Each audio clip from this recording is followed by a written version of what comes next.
They don't know how to survive unless that money comes free through the International Monetary Fund and the World Bank, means from us. Attention to what's been happening in the so-called third world, or the underdeveloped nations. This process is now complete.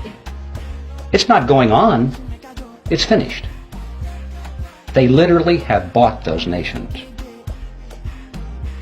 Have you ever wondered what's going on there with the IMF World Bank? Every once in a while on the back page of the newspaper you read that Congress once again authorized another $100 billion or so to go to the World Bank.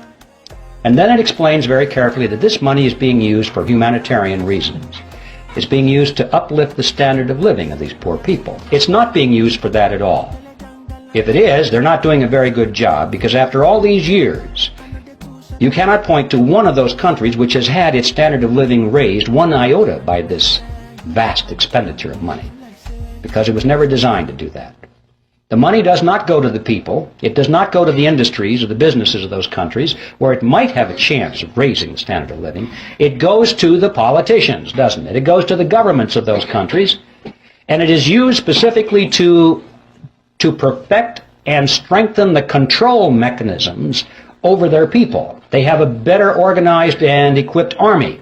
They have a better paid bureaucracy, more people in the bureaucracy. They have more ways of controlling their subject. This money is used to build totalitarian systems in every country that you want to point to and analyze.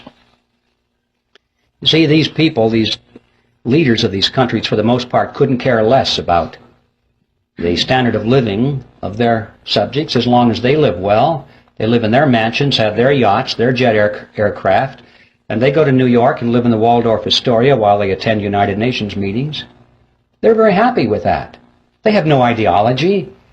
Communism, socialism, fascism, capitalism, what difference does it make? Where's the money? That's it with these people. We know how welfare families in this country can be second, third generation families, and there's no hope at all of getting them off the dole because they can't imagine any other way of life. This happens at the international stage too. We're dealing with countries now that are second, third, in some cases fourth generation welfare governments. They don't know how to survive unless that money comes free through the International Monetary Fund and the World Bank, means from us. There's no way in the world they're going to break free from that. These countries, ladies and gentlemen, have already been purchased, lock, stock, and barrel, in this fashion, and they are now in place in the New World Order. And they're simply waiting for us to show up. And that's the other side of the coin, because not only does this transfer of wealth to these countries from us not raise their standard of living, but it does in fact help to lower ours. And this too is part of the plan. A strong nation is not a candidate for surrendering its sovereignty. But if a nation can be brought to its knees, if it is hungry, desperate, if it has chaos in its streets, if it has political turmoil, then the people in that nation will much more likely accept any solution that's offered to them by their government or by a world government.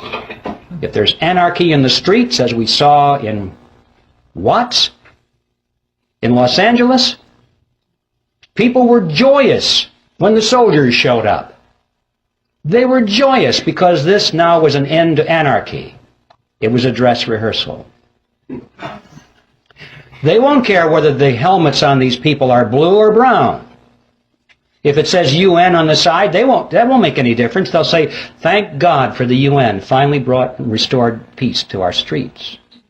And if people are hungry and they're out of work and they don't know what to do in the economy, they'll be so thankful for a UN monetary unit which has purchasing power a little bit. Thank God for this UN money. The name of the game now